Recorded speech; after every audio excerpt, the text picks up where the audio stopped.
क्या कोरोना फिर से वापस आ रहा है?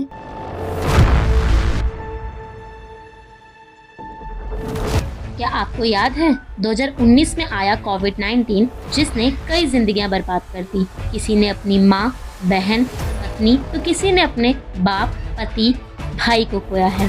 2019 से 2021 के साल में इस महामारी की वजह से गलियां सुनसान थी, अस्पतालों में लंबी कतारें थी, यहाँ तक कि शव को जलाने के लिए भी शमशानों और कब्रिस्तानों में जगह कम पड़ गई थी। आज हम बात करेंगे कि क्या फिर से कोरोना की वापसी हो रही है, क्या हमें फिर से लॉकडाउन का सामना करना पड़ेगा। तो हाल ही में एशिया के कई देश जैसे हांगकांग, सिंगापुर, थाईलैंड, चाइना और भारत में कोरोना केसेस सामने आए हैं। सिंगापुर में तो मई के पहले हफ्ते में 14,200 कोविड केसेस पाए गए हैं। 11 मई से 17 मई तक थाईलैंड में 33,030 केसेस देखने को मिले हैं। चाइना, हांगकांग और भारत में भी इन केसेस की बढ़ोतरी हो रही है। अभी तक भारत में कुल 3,961 कोविड केसेस पाए गए हैं, जो मेनली केरला, महाराष्ट्र, दिल्ली, गुजरात, बंगाल और कर्नाटका में हैं। अब हम जानते हैं कि भारत में कौन कौन सी बड़ी पर्सनालिटीज हैं जो कोविड की चपेट में आ गए हैं। ट्रेविस हेड, जो सनराइजर्स हैदराबाद की ओर से खेलने वाले खिलाड़ी, रविवार को लखनऊ सुपर जायंट्स के साथ मैच में नहीं आए। जब वो नहीं आए तो पता चला कि वो कोरोना से संक्रमित हैं। बिग बॉस 18 में आई अभिनेत्री शिल्पा शिरोडकर ने अपने सोशल मीडिया पर अपने फॉलोअर्स को सावधानी बरतने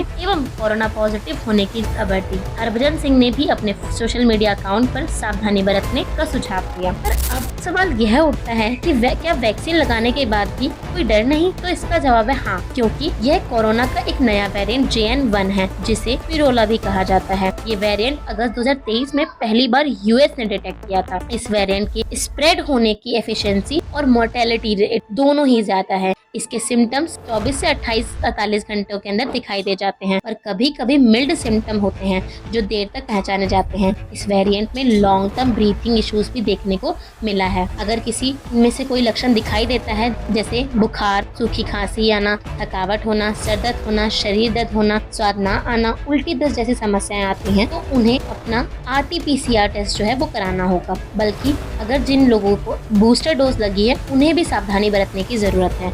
उन्हें अपने हाथ को निरंतर धोना, मास्क पहनना, सैनिटाइज करना, आसपास सफाई बरतना और सोशल डिस्टेंसिंग मेंटेन करके रखनी पड़ेगी। इंडिया के केरल राज्य में 1435 सबसे अधिक मामले पाए गए हैं। महाराष्ट्र में 506 और दिल्ली में 483 मामले आए हैं। तो अगर हम बात करें कोरोना का फैलने का मुख्य कारण क्या है, भारत के अंदर बूस्टर डोज की कमी होना। भारत एक ऐसा देश है जहां पर केवल 22% लोगों को ही बूस्टर डोज लगी है। इस वजह से संक्रमण का खतरा ज्यादा बढ़ सकता है। दूसरा, ट्रैवल और क्राउड। एशिया के कई देशों में कोरोना के बढ़ते मामले होते हुए भी यात्राओं पे कोई रोक नहीं लगाई, जिससे लोगों के साथ साथ बीमारियां भी फैलेंगी। केयरलेसनेस। जैसे जैसे साल 2019-20 निकल गए हैं, हमने मास्क लगाना, सैनिटाइजर यूज करना बंद कर दिया है। अगर हमें इन बीमारियों से बचना है तो हमें कुछ सावधानियां बरतनी होंगी, जैसे सैनिटाइज करना हाथों को, लगातार हाथ धोना, मास्क पहनना और सोशल डिस्टेंसिंग मेंटेन रखना। तो आई होप आपको हमारी वीडियो अच्छी लगी होगी, और अगर आपको हमारी वीडियो अच्छी लगी तो please like, share and subscribe करें।